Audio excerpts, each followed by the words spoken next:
The Yu-Gi-Oh! Trading card game is all about interaction. It was designed by Konami that way, Takahashi portrayed it in the anime and manga as such, and duelists around the world almost all agree Yu-Gi-Oh! Is at its most fun when there's lots of interaction between you and your opponent. But what happens when all that fun interaction between the duelists is removed? Well, that's when an FTK is created. First turn kill, or FTK as it's more commonly referred to in the Yu-Gi-Oh! Community, is a strategy in which a duelist attempts to win the game on the very first turn of the duel. FTKs are commonly played because they often have an overwhelming advantage going first, especially in Game 1.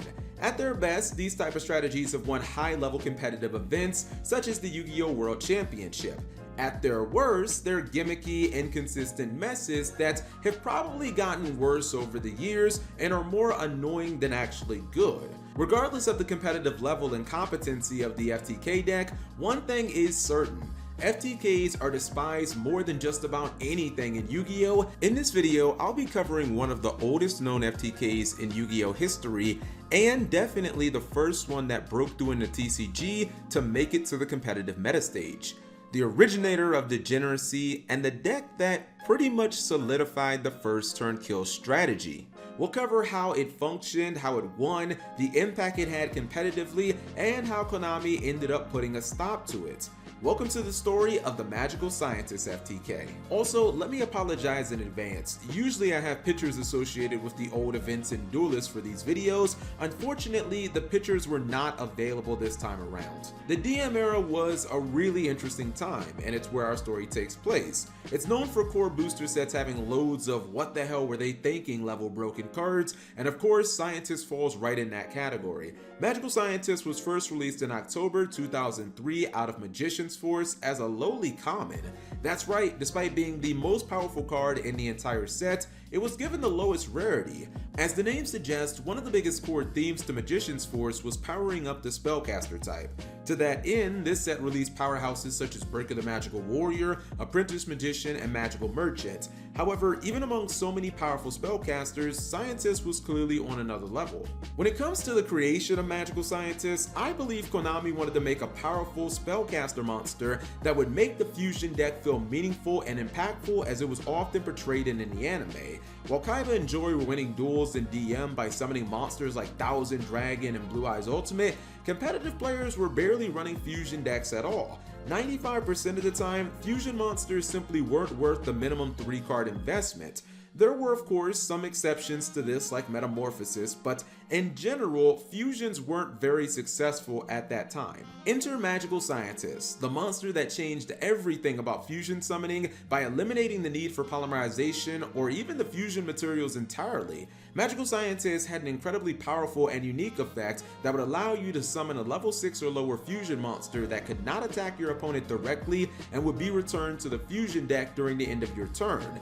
To the untrained eye, one might wonder just how much you can do with such hefty restrictions. I'm sure Konami thought the same thing when they designed the card. However, we know Yu-Gi-Oh! Duelists are incredibly creative, and when you give them an inch, they'll most likely take a mile. For starters, Magical Scientist was not once per turn. As long as you had enough life points and monster zones, you could keep summoning fusion monsters. This is ultimately what broke the card the most. Secondly, monster effects were still online. This meant great tempo control, and removal monsters such as Thousand Eyes Restrict and Ryu Senshi could be summoned just for their useful effects alone. Lastly, the restriction that wouldn't let monsters attack directly didn't mean opposing players were safe. The fusion monsters could still attack other monsters, and they could definitely still inflict battle damage. This was especially important when your opponent left small monsters such as Sangan, Magician of Faith, and most notably Spirit Reaper out in attack mode. In fact, in those days, Scientist was actually considered to be the biggest counter to Spirit Reaper because your Scientist would summon 3 Dark Flare Knights and then another random fusion monster of your choice. You'd crash all of them into the Reaper, and your opponent would either be dead or very close to it. All the tools and utilities Scientist brought to the table made him an instant hit with competitive duelists. The fact that he was also searchable from Sangan and Witch of the Black Forest, as well as being Dark Attribute, were also seen as huge benefits. To the best of my knowledge, Scientist FTK was discovered by Japanese players in the OCG, and that knowledge slowly made its way west by way of the internet. Despite Magical Scientist being released in a TCG in fall 2003, the FTK variant wasn't complete and usable in peak form until June 2004. While the deck's core pieces such as Scientist, Catapult Turtle, and Last Will were all released prior to then, June gave us the Ancient Sanctuary core booster set, and with it, the final big consistency booster. I'll talk about that momentarily. The way the Scientist FTK worked was quite simple. It required you to get both Magical Scientist and Catapult Turtle on the field simultaneously. Once you achieved that, you would pay 1,000 life points to use Scientist effect to summon specifically a fusion monster with 2,100 or more attack.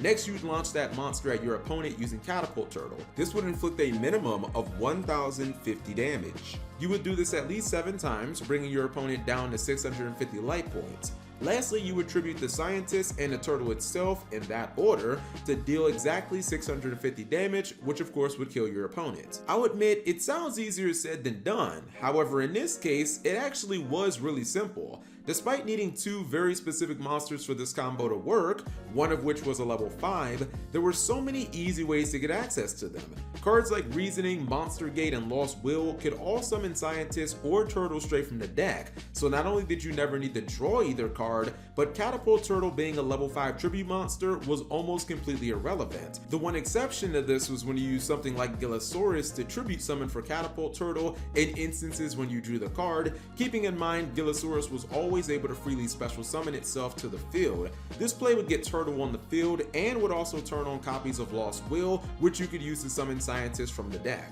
As mentioned earlier, this was all possible prior to the summer of 2004, but with the release of Mystic Walk and Ancient Sanctuary, the deck got not only another way to trigger Last Will, but also a much needed failsafe. For the Scientist FTK to work, you always needed to maintain a certain life point threshold in relation to your opponent's life points. Going under that threshold meant that you now needed more than just Turtle and Scientist alone to win the duel, and that you would have to have extender plays to make up the life point gap. This obviously was something that you never wanted to rely on. Mystic Walk allowed this deck the ability to recover and gain huge amounts of life points that could basically erase things like taking an early attack if you didn't win on your first turn, or something you couldn't account for, such as your opponent using Ring of Destruction on their own monster.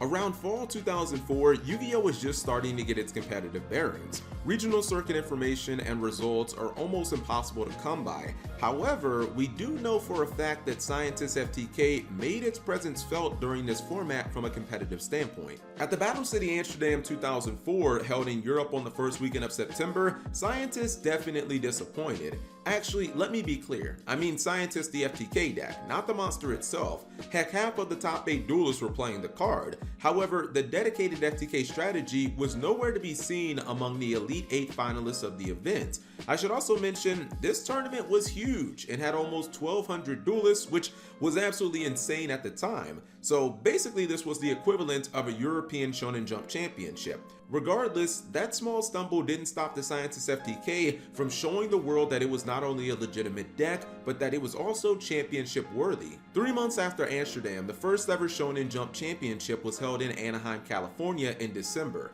At that event, one bold duelist dared to go where no one had gone before. Henry Key didn't just enter the event with Magical Scientist FTK. He competed with maybe the single most degenerate deck I've ever seen in my entire life. Most of Henry's main deck was standard and par for the course. Nothing unexpected when it came to the monsters. Scientist and Turtle were of course needed for the FTK play itself. Gillosaurus was a free extender for tributing. Dark Magician of Chaos was an excellent hit off of Reasoning or Monster Gate, as it would instantly recycle a powerful spell card and was a huge play with Mystic Walk. Lastly, there was Cannon Soldier. This monster did burn damage, instantly enabled copies of Last Will, and was level 4. Having multiple levels in a Reasoning deck was always seen as a benefit. Where things got spicy is when it came to Henry's interesting field spell lineup. Henry main decked a single copy of Mystic Plasma Zone and a legendary Ocean, alongside 3 copies of Terraforming to fetch either card. This might seem like the epitome of randomness, but it was actually quite ingenious. A legendary Ocean allowed Henry the normal summon Catapult Turtle without needing attributes, as it would become level 4 in his hand. It also shared the effect of Mystic Plasma Zone that would boost the attack values of all monsters of a certain attribute. This reason was important because Catapult Turtle inflicted damage based on the monster's current attack not original. Henry would summon corresponding monsters from his fusion deck depending on which field spell he had up, and he would actually get more burn damage from the combo. This gave him more room for error in duels and meant that he didn't just lose when he wasn't able to win in his first turn. I should also point out there was no fusion deck limit, so Henry could load up on basically every possible monster scientists could summon without fear of any drawbacks. Heck, Henry ended up playing a whopping 40 fusion monsters in his deck. The final piece of Henry's deck is where the peak of degeneracy and brilliance comes in, his side deck. With this monstrosity, one thing was made very clear. If Henry couldn't win, he'd make sure no one did. Yes, it's exactly as you're thinking. Henry dedicated a large portion of his side deck to cards that had the sole purpose of making sure the game ended in a draw.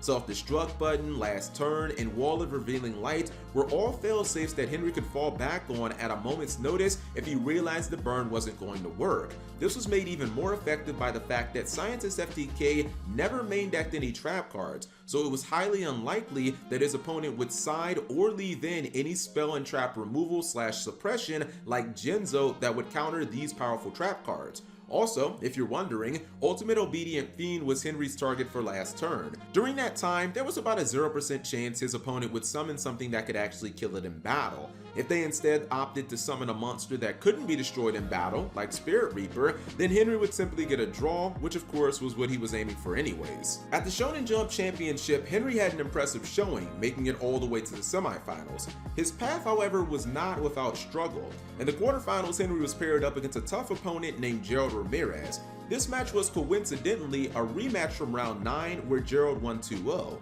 Henry was looking to get even this time around, and even he got. Henry not only returned the favor with a 2-0 victory, but both duels lasted no longer than 2 turns, and miraculously, Henry went second in both games. In game 1, Ramirez even opened the duel by confiscating a card from Henry's hand and following that up with card destruction to obliterate it altogether. Didn't matter though. Ramirez ended on Swords of Revealing Light and Break of the Magical Warrior, which was no match when Henry special summoned Gillosaurus, tribute summoned for Catapult Turtle, then activated Last Will to summon Scientist straight from the deck. Game over. In Henry's final duel of the event in the semifinals, ironically he lost despite going first. Game 1 he won the duel by activating just 3 cards. Game 2 he once again was confiscated, this time he was unable to recover. And finally in game 3, he drew an untimely brick hand that offered no strong plays in the opening turn.